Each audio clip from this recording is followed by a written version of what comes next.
Welcome to the Signmakers Village. It's time, a little bit late, that's all right. It's time for Ask the Coach with Colin Sinclair McDermott. How are you, Colin? Wonderful, Jack. Thanks for having me. Yeah, absolute pleasure. So this is your chance here at Sign & Digital to ask Colin anything. So if anyone has a question, otherwise I'm going to face up, let me know and you can go and join Colin and have a chat with him. Come and join me. I'm enjoying. All right, let's start.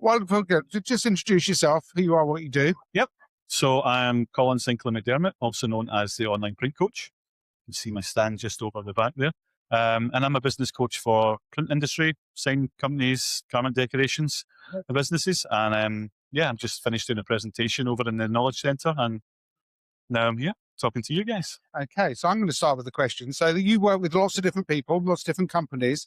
What's the general makeup of the sort of company that you work with that sort of suits what you do? To be honest, there's such a wide gamut of businesses that I work with, everything from one-person operation, kind of print brokers, right up to 20, 25 million turnover kind of manufacturing companies. So I would say probably 80% of the folk that I work with are typically up to and including maybe say 10 members of staff. Okay. What is coaching as opposed to education? What's the difference there? I think my role kind of very much flips between coaching and mentoring. It's a bit of a kind of push and pull kind of scenario. So mentoring is obviously when people have the knowledge gap that they want to have filled. I think with the coaching side, it's about pulling people in the right direction. So a lot of the time folk know what they should be doing, and they just need someone to kind of pull them along and keep them accountable to what they know they should be doing as well. Okay. I'm looking around. You can ask anything you like, but I notice also you coach some of the people here. Yes. So I'm going to pick on them if they don't pay attention. So I'm going to pick on them anyway. I'm going to walk in front of the camera. Sam and Donna, you've worked with Colin for a long time. What do you benefit from the coaching that he gives? The coaching that Colin gives, sometimes we don't have a structure, do we? We go in not really knowing what we want to talk about, but we always come out with lots of thoughts. The topic just sort of, it lends itself as we speak. Yeah, he probably tries to keep us a little bit more on track, but as a small business, things vary and change so much. He's very adaptable in knowing what actually we are trying to do and need. The topics that we discuss, sometimes it can be financial, sometimes it's staffing issues, sometimes it's issues that we feel we need personal help with. So it isn't just one subject, it's a broad range. Sometimes I'm a therapist as well. I think this is lovely, but I feel poor Colin sitting there on his own. Lucy, if you have do you mind sitting next to Colin? Sure. Just take that. We always get into trouble when we get together, Lucy. From Orlando to Birmingham. Mm-hmm. Indeed. I've got a question for you, Colin. So there's a lot of exhibitors here today that have got an abundance of graphics and obviously invested quite a lot of time and effort and money into all their marketing and displays, etc. Some really, really positive, some not so, if we're honest. And that's why we're here to be quite candid. What advice would you give to those exhibitors that perhaps need a little bit of support and direction? Yeah, I've certainly seen some of those stands walking around the hall today, and it's a shame, especially in this industry. There's no excuses for being able to get creative and then really showcase what you do. And also, I've walked past many stands that people just aren't engaging with folk as they walk past as well. So I think you've definitely got to get creative. You've got to capture people's attention, bring them into your stand, and really get that chance to showcase what it is you do and how you can help them. And I think there's probably a large proportion of people in here who could do with some training around that, because again, when we're here, we're on a stand, like typically we're the ones that are paid for it. It's our businesses, and a lot of the time you have people here who maybe don't have that training and know how to engage. They're there as a representative of the company. And there's a lot of missed opportunities. It costs a lot of money to come and be here. So you've got to really maximize the return on investment you get from that. But I think is that this type of show in particular, you've got to put the effort in. You've got to really capitalize on what we can showcase. And actually, this is our chance to basically let people see what this industry is all about. And some could do better than others. And I think it's not just about the activity at the show, is it? I mean, a lot of the stuff that happens post-event doesn't always necessarily materialise. And there was some statistics that I was reading recently that actually identified that a lot of people invest time, energy, money, marketing spend in the pre and during event, but the post-show follow-up is generally about 85% of where the time should be invested in producing content like we are today and pushing it out and having that sort of cycle of 3, 4, 6 months before you might actually see any fruits of your labor. Yeah, it's interesting. I was given a presentation this morning, and I recognised a few people in the room who had actually sat in on last year's seminar. Thankfully, I changed the content for this one. But they remembered, they were calling back on some of the things that they learned from the session last year and what they picked up today. But again, we've been having conversations kind of throughout the year as well. So yeah, you put so much effort into coming here. Like, why not follow it up and execute it properly? And I see it kind of people I speak to at shows, kind of you give interest in the products or services, and then they don't follow up. And really, that's why we're here. Kind of you need to convert, you need to sell. And I think you've got to have that proper execution plan to make sure that it's driving up that lifetime value of the attendee. And I think, again, as an industry, we're not very good at it. And just to finish off, the whole events industry, when you look at it globally at the moment, is making a huge resurgence, regardless of what opinions we might see on LinkedIn from time to time. And certainly in the UK, when you look at the likes of the Bellwether report, they are reporting, that's a research piece that 2,000 marketeers have surveyed, and they're sort of critiquing they're marking down where their marketing spend goes per channel. So in terms of events, like face-to-face events, that's actually increased significantly. And I think in the last quarter, it was about 6%. The previous quarter, it was about 10. So there's a huge demand, and big brands are actually seeing the value that they're getting from face-to-face events. So that's really, insight into us as an industry to go, right, we need to capitalize on this now because we know that it works. It's just, which is where you come in, the educational side of things to help facilitate that. I love events like this. I mean, this is my spring holiday, actually. But again, people buy from people, and all marketing, whether you're doing B2B or B2C, I think we're very guilty of forgetting that it's human to human, it's H to H. And when you come, and I think I know most people sitting around here, actually, so hopefully that's a good sign. But again, it's about the relationships that you build when you're at these things, and you reinstill them when you come along to them as well. And you can't do that online. There's elements of it you can do online, but even our print mastermind community, again, quite a few of the guys are here today. Our online group sessions are always much more engaging on the back of an event like this, because they've come along, they've met each other in person. These guys are nodding, so that's a good sign. But the impact that has, it just goes to show that you cannot beat the real in-person events like this. So yeah, I'm not surprised to hear those stats, to be honest. I always say business-to-business marketing doesn't need to be boring. Doesn't? It really doesn't. We've proven that, haven't we? We definitely have. Yeah. Right. Any more questions? Thank you, Lucy. Thank you, Lucy. I think that was beautifully done. A nice role reversal there, because I have just listened to your interview with Lucy. So nice, Lucy, to be on the other side of the camera, so to speak. So thank you for doing that. And you can watch Lucy's podcast. Just look up the interviews. Oh, big night now. Anybody else have a question? Craig, do you want to join Colin there? Hi, Colin. My brother from another mother. Oh, lucky me.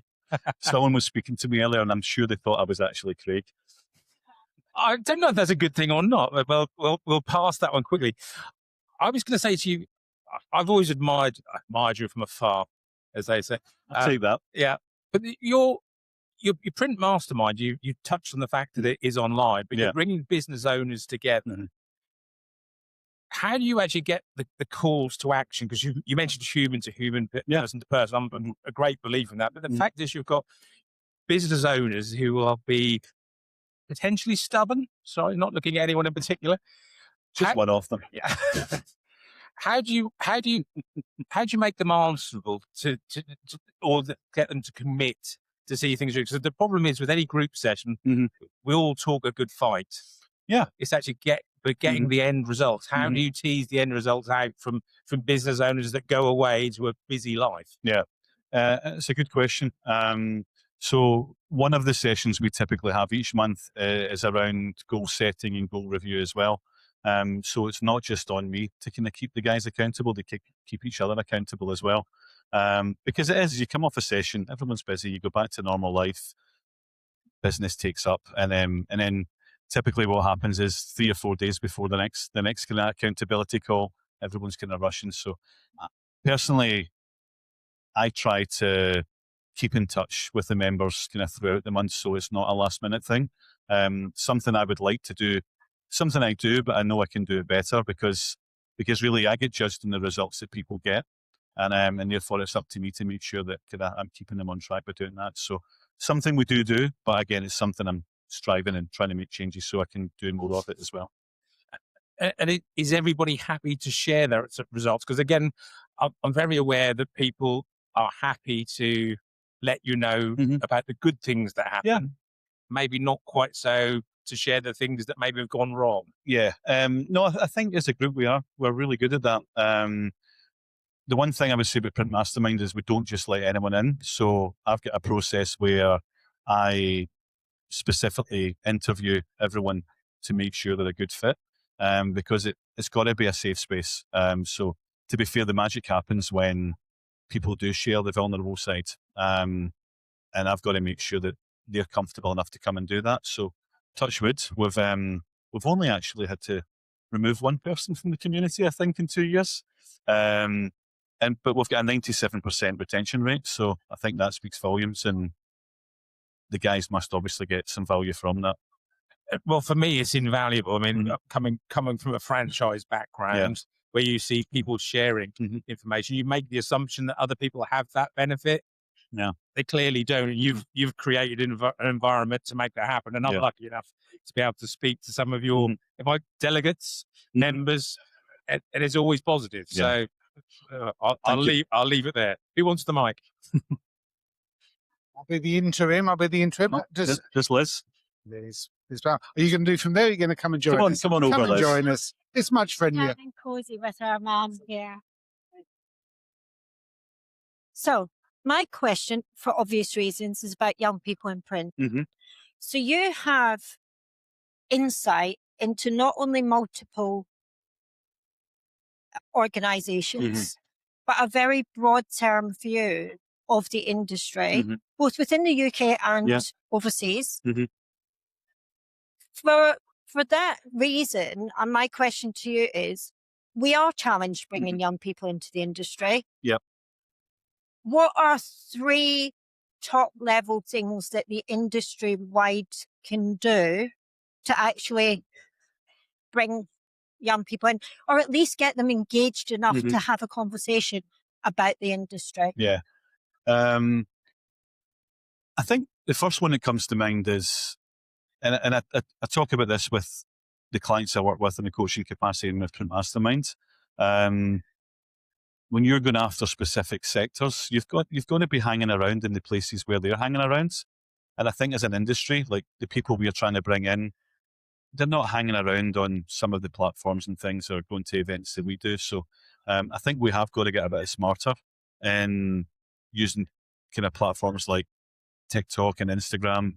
TikTok probably more so specifically because the younger generation, this is actually a really exciting industry to be a part of, but they walk past items every day in life, not realizing that was made through the print process in some capacity. So I think we need to get better at showcasing just how wonderful, and even I'm just looking around the room here, like we typically kind of Craig's shoes that he's got on. But again, people don't look at products like that as being part of print. And in fact, they absolutely are. So So yeah, I think as an industry, we need to get much stronger, hanging around in the places where the people are that we want to bring in.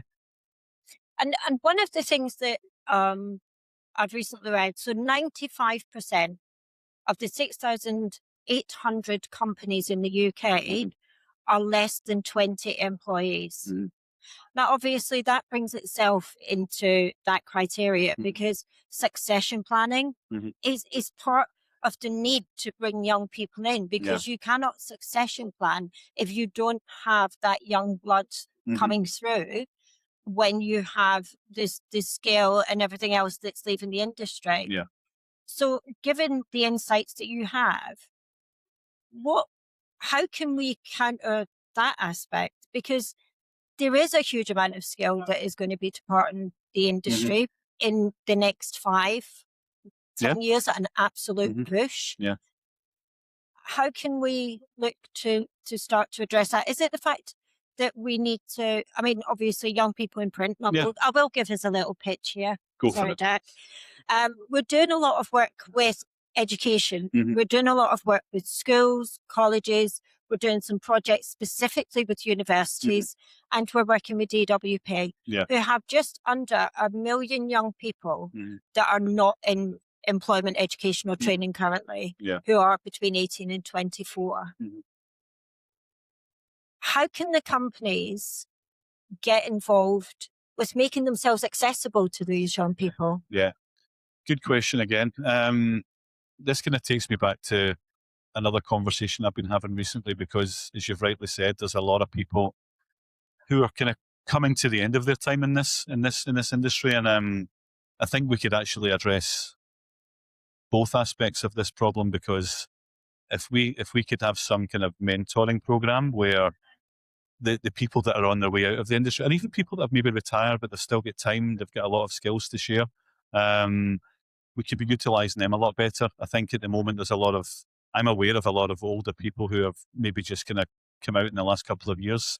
We should be utilising them to mentor and bring on the younger generation. So again, it helps them still feel useful and relevant, and they can learn from the younger ones as well. But we're not transferring enough of that knowledge and skill set, I think. So I think we could address 2 problems in one there. Thanks, Colin. I'm done. Thank you, Jack. That was easy. Magnificent questions. Yeah. Thank you, Liz. Now, Sam, I know you have a question. Do you want to come and join us? Oh, It's a nice comfy chair, more comfortable than those. Don't be nervous. It's my accent over the mic. It's better. Hi, can't be Colin. any worse than mine. Hello. Hi. So my question to you is, obviously you're incredibly influential. Your credibility, you've got a lot of followers who speak very highly of what you do. Thank you. So my question to you is, what drives you to do what you do? Honestly, I just want to help people. Like it's a really straightforward answer. I've spoken openly about the fact that I've had a failed business in the past, and there wasn't anything like what I do now available kind of back then. So yeah, I just want to help as many people as I can. And that was the thing behind launching Print Mastermind, because even though I was helping lots of people with the coaching, I hit that glass ceiling really, really quickly. So with Print Mastermind, really, it's a scalable model there, and doesn't just rely solely on me. There's a lot of people that play a massive part in that. Many of them sitting around this room just now as well.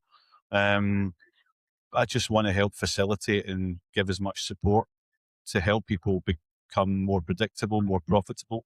And actually, there's a lot of stories from clients when you see the impact of what you do has, not just on them and their businesses, but even in their personal lives.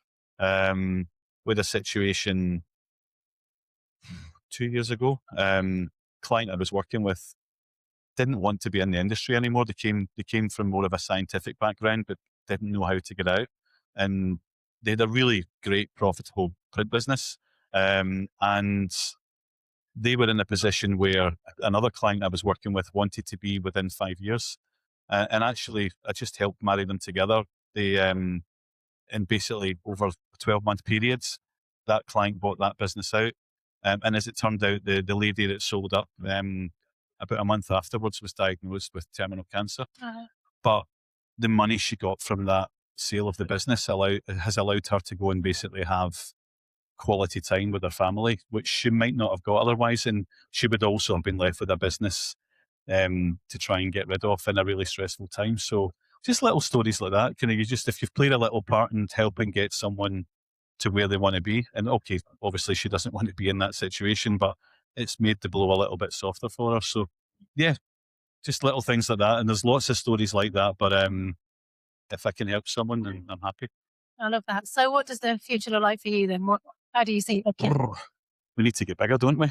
We need more people like this around the room. So yeah, just keep ploughing on. I'm a big advocate for collaborations, and just now we're working and collaborating with a lot of other people in the industry, and hopefully that will help us build an even stronger community. So for me this year, it's all about growth and delivering value, and just keep doing the same. Love that. Thank you very Thank you. much. Thank you. Who's next? Fantastic. Thank you so much, Sam. That sounded lovely. Now, looking around the room, I think Fiona has a question. Do come and join us, Fiona. Another recent podcast guest. Yes. Flipping the script. Okay. Hello. Hello.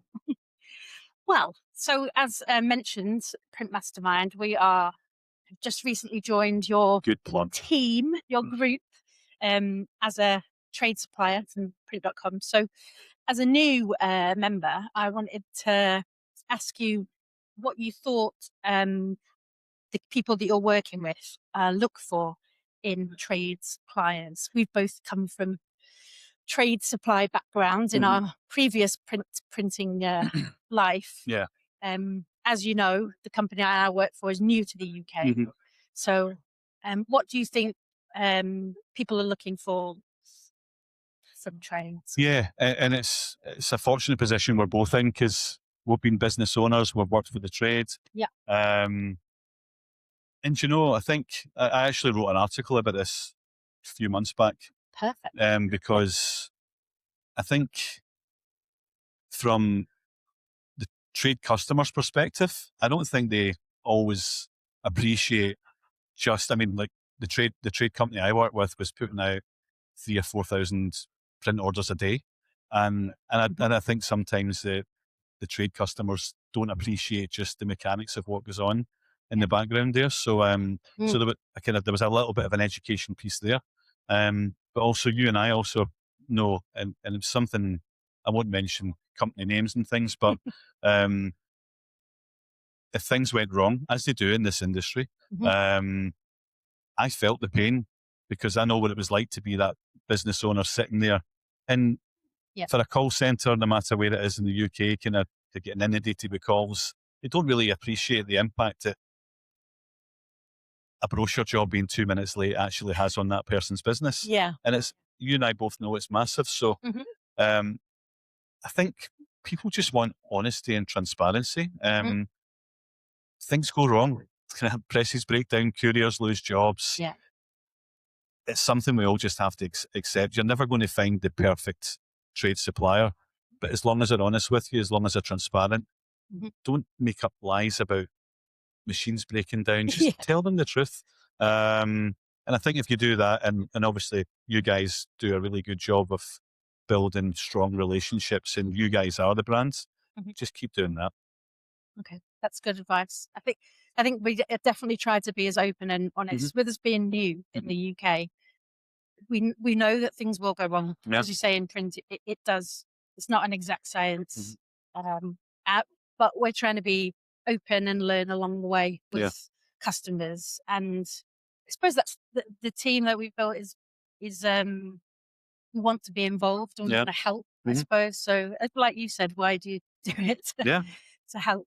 Do you know, one thing I thought was really interesting about what you do is a gentleman before saying he worked in a franchise business, which obviously I worked in a franchise print business, and even getting franchisees sometimes to share knowledge was quite tricky. Yeah, very cards close to the chest sort of thing.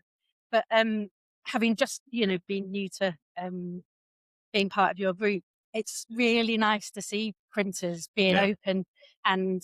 It doesn't work otherwise. No, but nice to have that support rather than to be, so it's kind of fits with our ethos, and we're so far enjoying going to get to know people more, and hopefully, like I say, people buy from people, don't they? Yeah, and I won't lie, it's taken like obviously we're in a little bit of a growth phase just now, but it's taken a long time to get to this point. And some of the guys around this room will tell you, like, I was this close to basically canning the whole print mastermind idea. Ah, I really? was literally 24 hours away from thinking, because again, you're bringing essentially competitors together. Yeah. And it did take time, and I'm really glad I stuck with it. So I think persevere. Like, even if you believe in something strongly enough, then stick with it, because I hope this turns out to be what I want it to be. And I was so close to not going ahead with Wow. it. So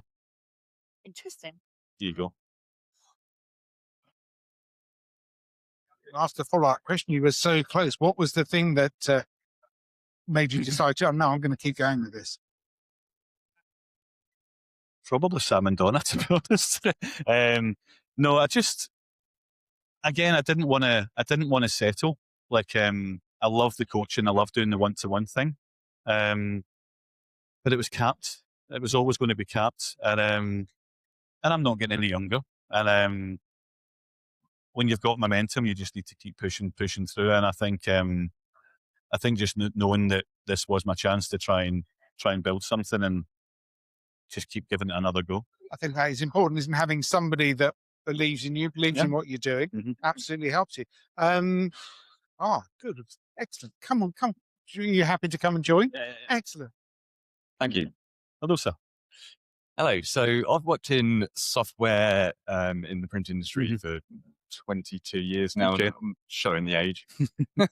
So are you an advocate for having a management information system in your printing business? Is Sam patriotic him up here? Yeah. We're competitors. 100%. In fact, we've got one of our members just now.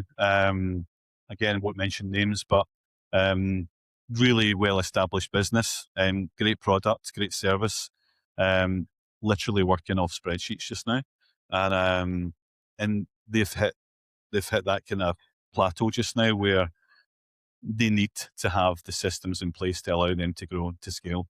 It's just not manageable. So yeah, I think having the right system. Again, the guys here will tell you, I say it all the time, but if you don't know the data, you can't manage the business properly. And know your margins. Yeah, know your margins. But not even margins, just everything within the business, kind of little things, like even having the system that can tell you. I'll tell you a little story, but even if a customer drops off, like, I speak to clients all the time, and because they're so busy, you don't always notice if someone drops off the radar for a few months. When I worked with one of the trade printer job I had, one thing they actually had a guy who was specifically there just to manage the data, and I went into the office one morning, it was 7:30. And he called me over. He said, "This account here, this is yours, isn't it?" I said, "Yeah." He said, "He's not ordered in 18 hours." Now, for most people, that wouldn't seem like a big issue, but this guy placed about 30, 40 orders a day. He was one of our biggest clients. And I phoned him up and I said, "Is everything all right?" He says, "Oh, I've been dreading this phone call. We've moved all our print over to this company. They basically come in and undercut all your prices. And things are tight. We have to give it a try." So jumped on the train from Dundee all the way down to Sandbach, or Crewe it was. And I was there for late lunchtime. So it was like a 5-hour train journey. And by dinner time, I had the client back on board. And I couldn't have done that if we didn't have access to the data. So long story short, I'm a huge advocate for it. I'm glad to hear that. Thank you. Thank you very much. Nice to have somebody already know. Yeah, that's very good. Anybody else, particularly in there, ask people, any questions for the coach? Anything at all? I'm looking over here now. I think you may be off the hook. Good man. Yeah, come and join Colin. I should say there. Thank you. Hey, Dan. Hi, nice to meet you. First of all, I want a self-introduction. I'm a student in China. I'm Okay. doing a study there. Mhm. I'm currently doing my master's degree. Now I'm 25 years old. Okay. And I'm very obsessed about doing marketing. So, like, if I can get any advice from you that how can I grow myself in this industry Mhm. and doing marketing Mhm. in this industry? Mhm. Yeah. So yeah, I'm a huge advocate for the one thing I kind of try and devote and commit enough time to is learning new things myself. So I'm always embedding myself in like new courses and learning new things. And these guys will tell you kind of, certainly from the marketing perspective, I think it's probably the one thing that we're all not good enough at. So we speak a lot. I done a marketing certification about 3 years ago, and actually that one certification feeds into so many of my different conversations that I have with coaching and through Print Masterminds. Everything that I learned through that particular certification touches so many different aspects of the business. So I think more people doing that type of thing in this industry is a good thing. But yeah, I think find. I mean, there's tons of great marketing kind of courses and stuff out there.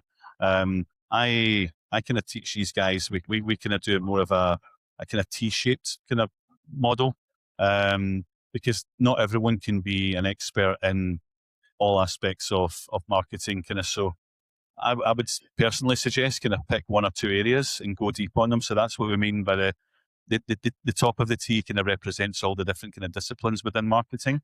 And then the vertical is kind of when you go deep on maybe one or two. So I think my advice would be kind of pick one or two that resonate with you, that you feel you can add the most value, and stick with them. I think it's really important to understand all of the disciplines, but I think when you kind of not dissimilar to what I've done with the coaching, kind of again, there's not when you niche down, and like I've been asked to coach people out with the industry for many years, and this is my comfort zone. This is where I'm happy and where I'm most passionate. So if you can pick one or two verticals that you can go deep in, and you know you can give the most value, then I would stick with that.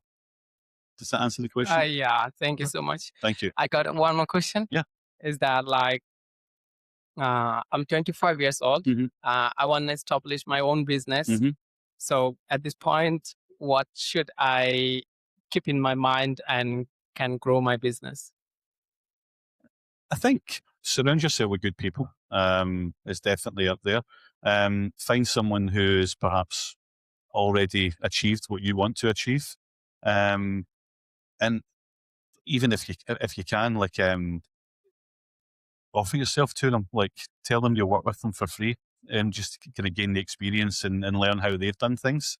I know that some people may or may not agree with that, but I think if they're prepared to give you the opportunity to learn what they've done and allow you to fast track and get to where you want to be quicker, then it's worth giving yourself that time to them to do that. So, yeah, find the people who have achieved what you want to achieve. If they can give you some time and you can help them in some way, then I would definitely suggest that. Thank you so much. Thank you. And I want to say that I like your one sentence that always tell them the truth Mhm. to the client. Always tell them the truth. I like it. Because you always get found out. Thank you. so much. So much. Yeah. Well, I think that's a great way to finish. So thank you, everybody. Hope you enjoyed that. Yes, really enjoyed it. Thank you, everybody who took part and asked questions. Thank you.